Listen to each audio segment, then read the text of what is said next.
Et salut tout le monde, bienvenue sur la chaîne, c'est Feu. Voyons, prenons par exemple une fourmi rouge moissonneuse Pogonomyrmex barbatus et voyons voir un satellite et ça nous donne le sujet suivant.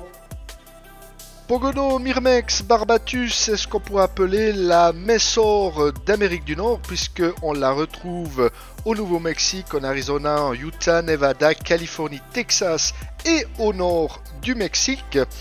Alors, une messore peut-être à la différence près que sa piqûre est excessivement douloureuse, une des piqûres les plus douloureuses parmi le règne des fourmis, et on l'appelle la fourmi moissonneuse parce que leurs nids sont caractéristiques. Autour du nid, la végétation disparaît. La particularité de ces nids a d'ailleurs permis de faire une découverte surprenante, puisque non loin du Grand Canyon, près d'un point de repère appelé le trône de Vulcain, le sol est parsemé d'étranges cercles stériles visibles depuis l'orbite terrestre. Preuve d'une rencontre extraterrestre? Non, bien sûr.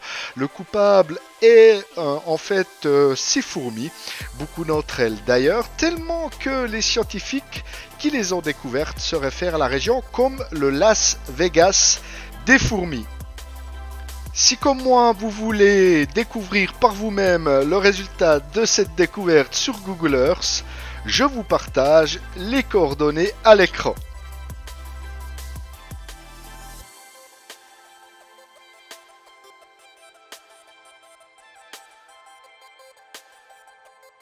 Alors, rappelez-vous, il y a quelque temps, j'avais fait un sujet sur les termites et je vous avais montré également une immense colonie en Amérique du Sud visible depuis l'espace. Et donc, les fourmis ne sont pas au reste. Vous avez vu que si on prend un peu de temps à chercher quelques informations de ci, de là, eh bien, on trouve des choses vraiment surprenantes avec nos insectes favoris.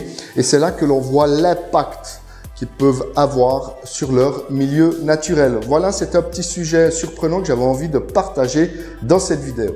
Quand on maintient les fourmis, eh bien, il y a souvent beaucoup de problèmes. Le premier problème, eh bien, c'est nous-mêmes, puisque on se dit tous myrmécologues amateurs, mais la myrmécologie, c'est avant tout un doctorat, hein, bien avant ça. Et donc, j'imagine que peu d'entre nous, et moi le premier, avons un doctorat. Et donc, on fait plein d'erreurs lorsque l'on maintient des fourmis, et ça peut leur poser beaucoup de problèmes, voire même la mort, hein, parfois, ça m'est arrivé. Et donc, il n'y a pas que le myrmécologue amateur qui pose problème. Il y a la mauvaise condition de maintien avec du mauvais matériel, des mauvaises conditions d'hygrométrie et de chaleur.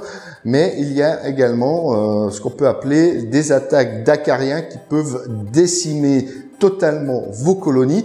J'ai eu des soucis l'année passée, rappelez-vous, pour celles et ceux qui me suivent, j'avais fait une vidéo sur ce sujet, j'avais également fait une deuxième vidéo pour vous donner quelques petits conseils pour vous en débarrasser, bien que ce soit très compliqué. Et il y a aussi plusieurs espèces d'acariens, donc il faut traiter le problème souvent différemment.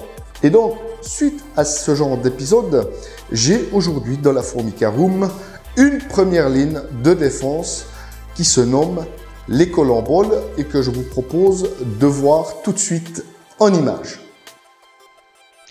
Les colamboles sont une classe de petits arthropodes pancrustacés, souvent sauteurs. En tout cas, je peux vous dire que les miens, c'est le cas. Connus comme étant les plus anciens des hexapodes fossilisés, ils étaient déjà présents au Dévonien il y a environ 400 millions d'années, donc bien avant l'apparition des insectes.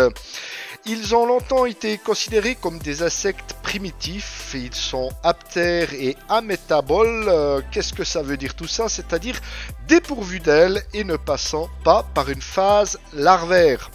On tend à les rapprocher aujourd'hui des crustacés. Beaucoup d'espèces ressemblent à des petites crevettes et certains crustacés, comme les thalitres, sont également sauteurs. La plupart sont lucifuges, c'est-à-dire qu'ils fuient la lumière et vivent dans les premiers centimètres du sol, à l'abri de la lumière directe. Quelques espèces descendent jusqu'à 30 cm de profondeur, notamment dans les sols labourés, mais de nombreuses espèces vivent au-dessus du sol, y compris dans la canopée des arbres tropicaux. Ils jouent un rôle essentiel dans la dissémination et le contrôle de la microflore du sol et participent ainsi indirectement à la transformation de la matière organique et au cycle des nutriments. Donc ces collemboles, pourquoi ils sont dans la Formicarum? Comme vous devez le savoir, les collemboles, pour la plupart des espèces, sont sacrophages et donc ils vont nettoyer vos ADC de tous les microbes, de tous les déchets et surtout des acariens. Et donc ils m'ont bien aidé à me débarrasser de mon infestation d'acariens l'année passée. Bien sûr, les collemboles à eux seuls n'y suffiront pas, mais vous donneront un coup de main vraiment nécessaire. C'était donc ces merveilleuses collemboles qui m'ont sauvé la mise l'année passée, qui m'ont aidé à me débarrasser d'une attaque d'acariens sur un nombre impressionnant de fondations.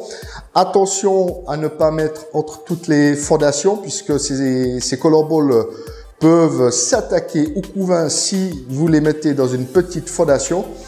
En général, comme je vous l'ai expliqué, vous mettez ça dans vos ADC et elles vont faire le ménage sur des colonies matures ou en tout cas de level autre que la fondation.